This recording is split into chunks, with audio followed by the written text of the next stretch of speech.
Olá para você que é inscrito aqui no canal Pão do Advento. Voltamos para mais um estudo da Palavra de Deus, mais um estudo da lição da Escola Sabatina.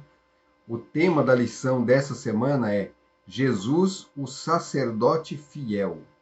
Então nós já falamos sobre o sacerdócio de Cristo aqui no segundo vídeo. Então tem um card aparecendo aí no topo da tela aí. Você pode clicar nele, vai lá, assiste o vídeo e depois volta e assiste esse também para complementar. O assunto do sacerdócio de Cristo ele é presente em todo esse livro de Hebreus.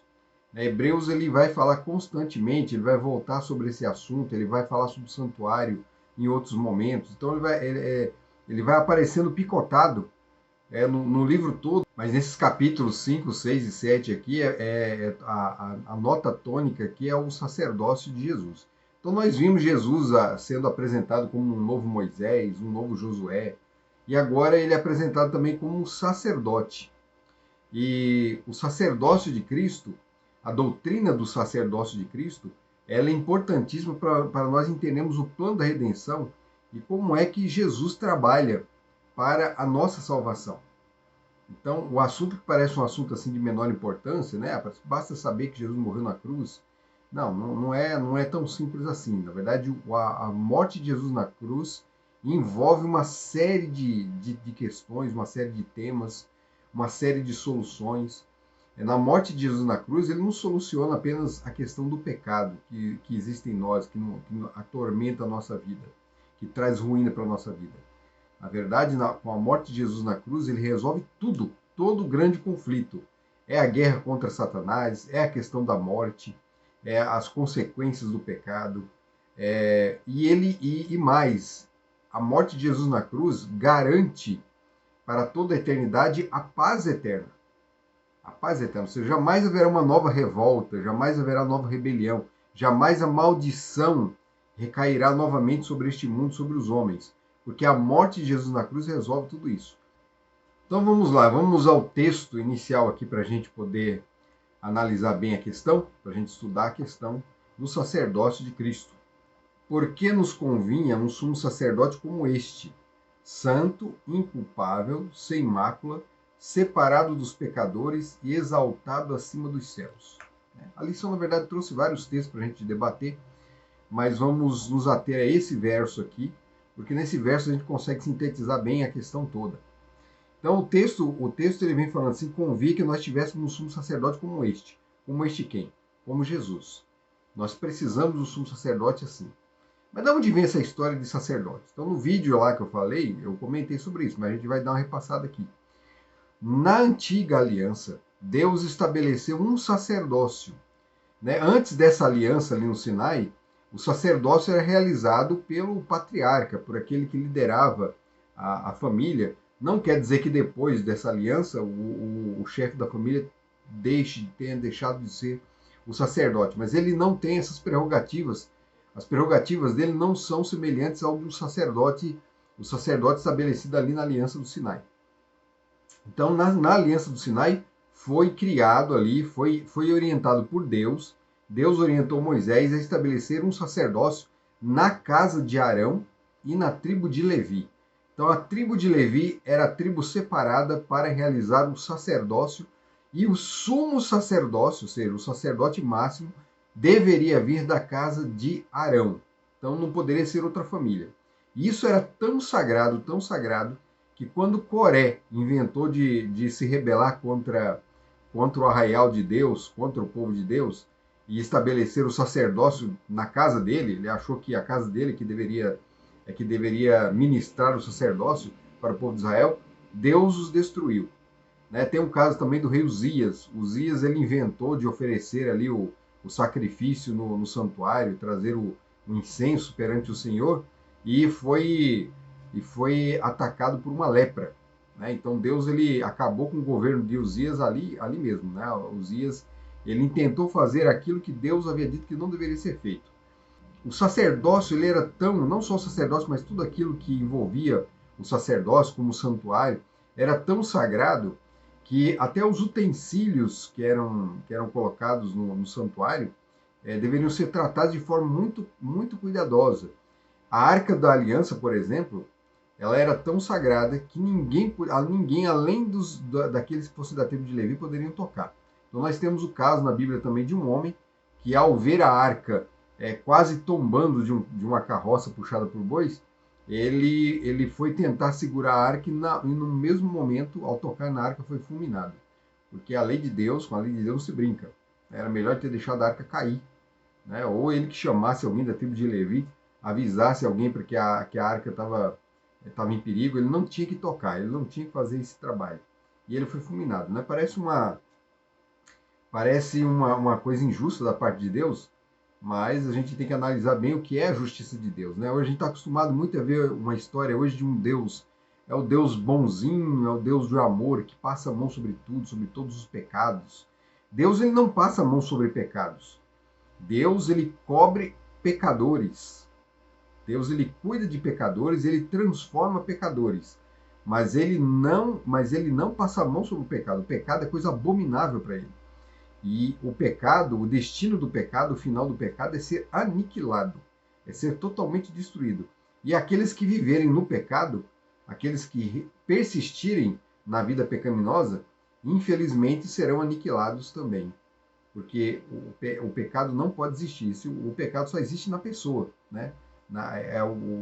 Ele se manifesta na pessoa. O pecado não é uma coisa. O pecado é esse defeito de caráter, essa separação de Deus. Então, o homem não pode viver separado de Deus, vivendo uma vida egoísta e indo de mal a pior. Deus não pode permitir que tal coisa aconteça. Por isso, infelizmente, quando o juízo estiver estabelecido, pecado e pecadores deixarão de existir. Então, mas e aí, como era isso? Como isso funcionava? O sacerdote, né, ele tinha duas funções, né? A função de mediador, ele era um representante do homem perante Deus, então é ele quem fazia essa ligação do homem a Deus, ele quem entrava no santuário para oferecer a oferta para Deus, ou seja, ninguém entrava, né? O santuário não era como igreja hoje, que você entra e cultua Deus lá dentro, não. O santuário, né, não tem nada a ver com isso.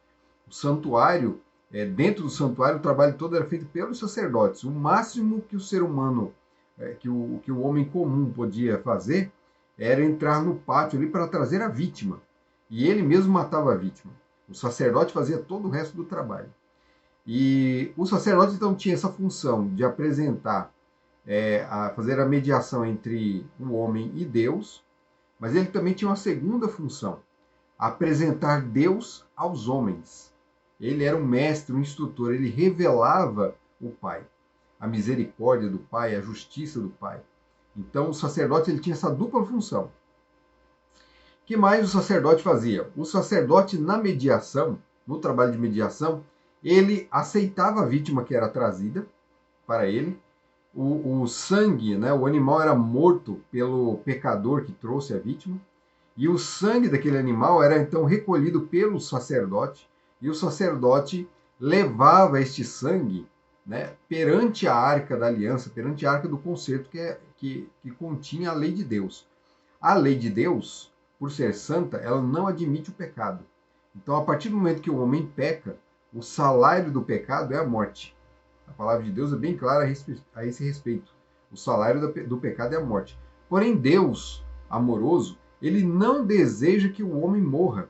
Então, o que ele faz? Ele aceita o sangue de outro, mas não pode ser qualquer um. No ritual do santuário, o homem pecador, aquele que pecava e merecia morrer, ele deveria trazer um animal sem defeito, sem mácula, perfeito. Não podia ter defeito físico, não podia ter manchas na sua pele, doenças, não podia ter nada disso. Ele tinha que ser um animal perfeito. Então ele era trazido diante do sacerdote, ele matava a vítima, ou seja, ele é o culpado pela morte do animal. Mas aquele animal, então, passava a cumprir os requisitos da lei, porque a lei exigia que alguém morresse. Então, não morria mais o homem, mas morria o animal no seu lugar. O animal morria no seu lugar. Lembra da história de Isaac e Abraão? Abraão estava ali para sacrificar o seu filho Isaac, e aí Deus falou assim, não faça isso. Quando Abraão olha para o lado, ele vê um animal, um carneiro, né, preso pelos chifres, e ele usa aquele carneiro para morrer no lugar do filho dele, ou seja, alguém tinha que morrer. Alguém tinha que morrer. O filho de Abraão não morre mais. Ele não morre. Mas alguém tinha que morrer no lugar dele. E o carneiro morre no lugar de Isaac. Então o plano da salvação é isso. O plano da salvação consiste em que um inocente morra no lugar do culpado. Ele é bem simples. É bem simples. E parece injusto. E de certa forma, quando a gente pensa que um inocente morre no lugar do pecador, parece injusto sim, mas só seria injusto se o pecador impusesse isso. Impusesse isso. Mas a gente vai entender que não foi bem assim que aconteceu. Vamos terminar de analisar aqui a questão do santuário, o trabalho, né, que acontecia ali no santuário nos dias da antiga aliança, né, no santuário de Moisés. Então o sangue agora era apresentado diante, era levado ali pelo sacerdote. A carne do animal que morreu era queimada no altar. O altar ali tá chamado de altar do holocausto, queimava toda a carne do animal. Havia certos tipos de sacrifício que não era queimado toda a carne, mas uma parte da carne era comida pelo sacerdote. Então, de um jeito ou de outro, o pecado era transferido, né? Ficava nas mãos do sumo sacerdote. O sacerdote ele pegava o sangue agora com os pecados transferidos daquele homem que trouxe o animal para aquele sangue. E era levado para dentro do altar. E aquele sangue era derramado, ele era aspergido sobre a cortina do altar, em frente à Arca da Aliança, do concerto. Era colocado também sobre o altar de incenso. E era também colocado lá fora no altar, nas pontas do altar do sacrifício. Então, o pecado, ele era levado ali para o altar, ou seja, era pago ali no altar, onde a vítima era queimada, totalmente consumida, ou seja, simbolizando a aceitação plena de Deus. Era colocado ali aquele sangue derramado também sobre os chifres do altar de incenso, simbolizando que as preces e o pedido de perdão do pecador eram aceitos plenamente por Deus no santuário celestial, e era colocado diante da cortina, diante da Arca da Aliança, porque era para que se entendesse que a exigência da aliança, a exigência da lei havia sido feita, havia sido completa. Ou seja, alguém deveria morrer e alguém morreu. Alguém morreu. Só que não foi o pecador, foi o inocente. Entenderam como é simples o plano da redenção? Mas ele é simples, mas cheio há várias nuances, há várias questões, né?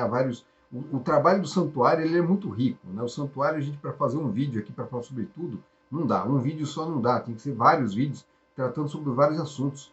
E quanto mais a gente estuda, mais a gente aprende sobre o plano da redenção, olhando para o ritual do santuário que era feito nos dias de Moisés.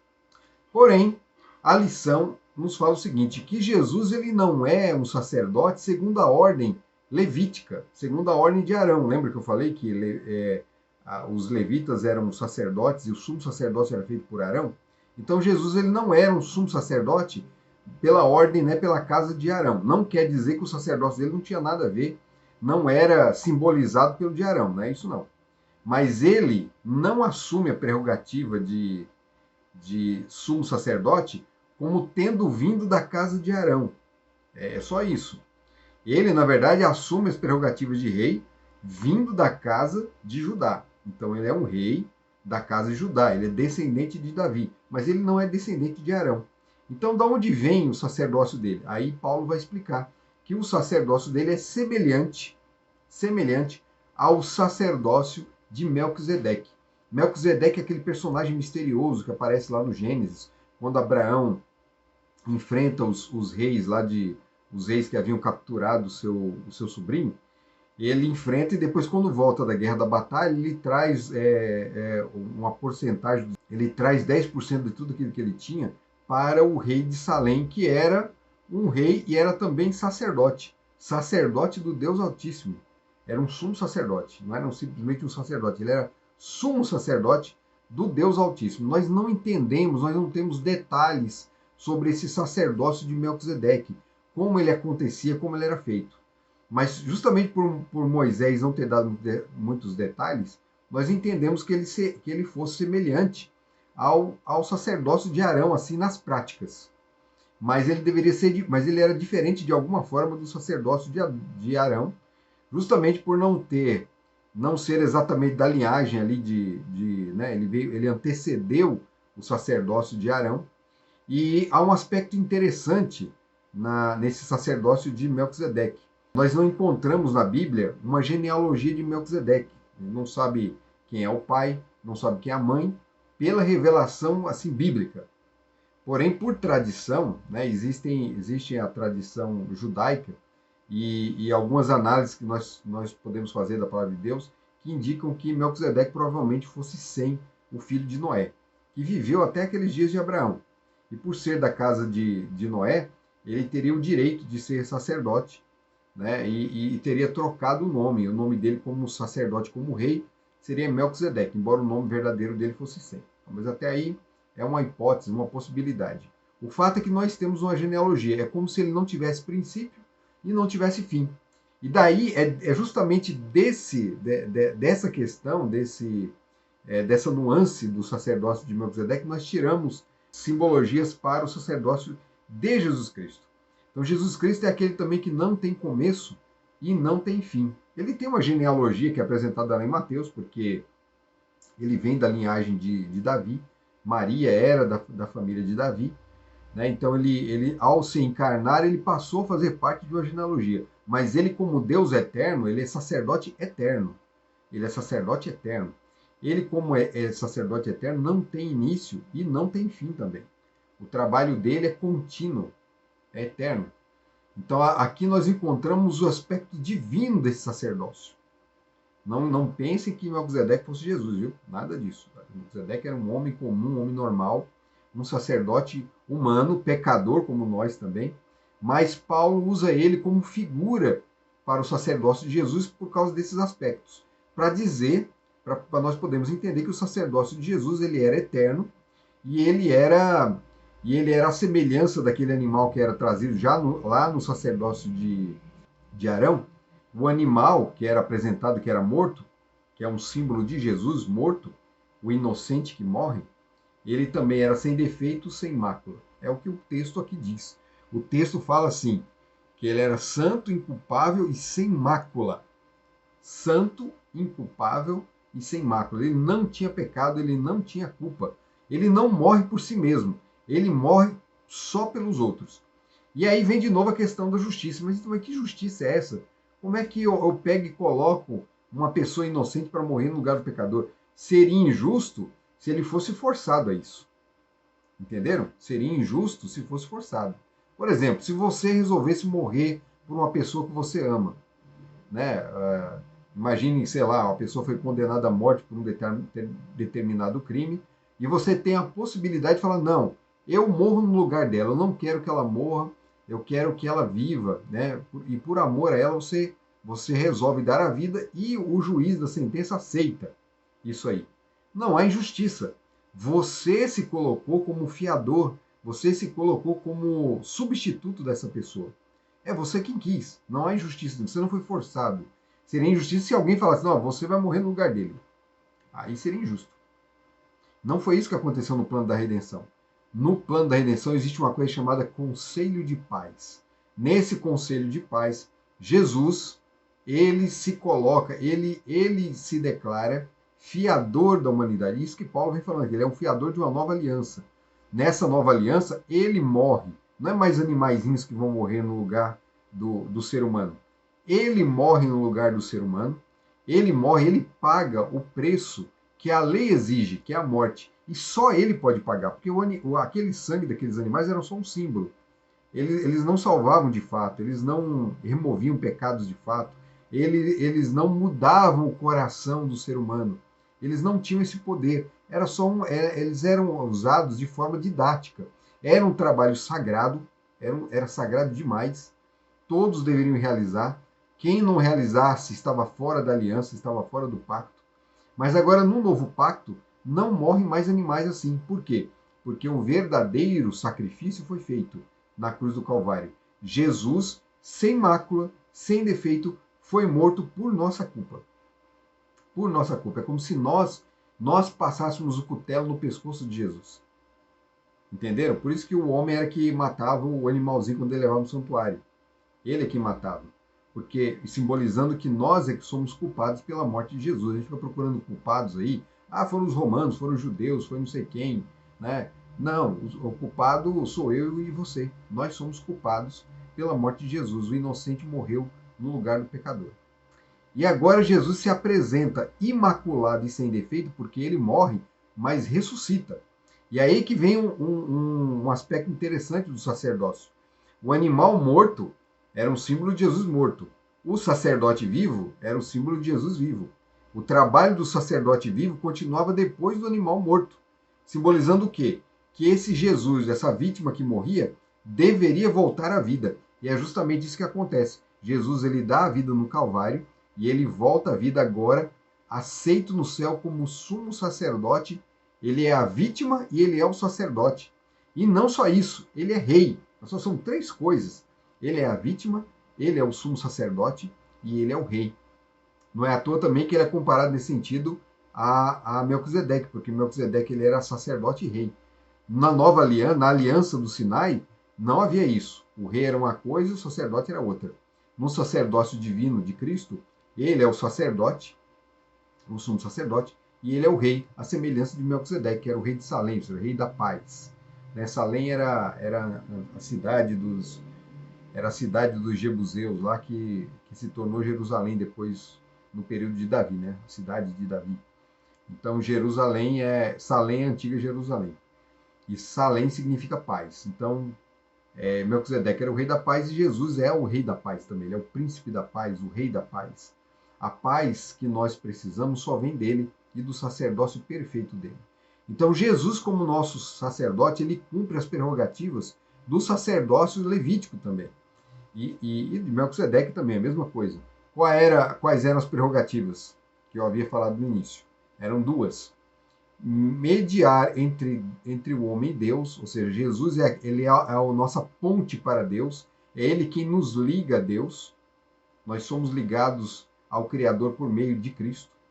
E é ele quem nos revela o Pai. Ele, quando veio a esse mundo, já começou a revelar o Pai. E ele continua revelando o Pai hoje, lá no Santuário Celestial. Então é ele quem, por meio do trabalho do Santo Espírito de Deus, nos revela o Criador, o Pai, o nosso Pai, aquele de quem nós nos separamos quando pecamos. Então Jesus ele tem essa dupla função e ele exerce essa função de forma perfeita, porque ele é um sacerdote perfeito. Para nós podermos chegar ao Pai novamente, precisamos do trabalho da mediação de Jesus.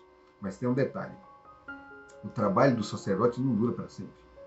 Ele não dura para sempre. Nós temos uma vida aqui, uma vida que deve ser entregue nas mãos de Jesus como nosso fiador. Jesus ele é o nosso advogado. Ele só vai defender a nossa causa diante do Pai se nós nos colocarmos nas mãos dele. Assim como o homem antigamente colocava a mão sobre a cabeça do animal da vítima que ia morrer no lugar dele, nós devemos colocar nossas mãos sobre a cabeça de Jesus e confessar os nossos pecados, transferir os nossos pecados para ele, para que ele possa apresentar o perdão diante do Pai. Só assim nós poderemos ser salvos.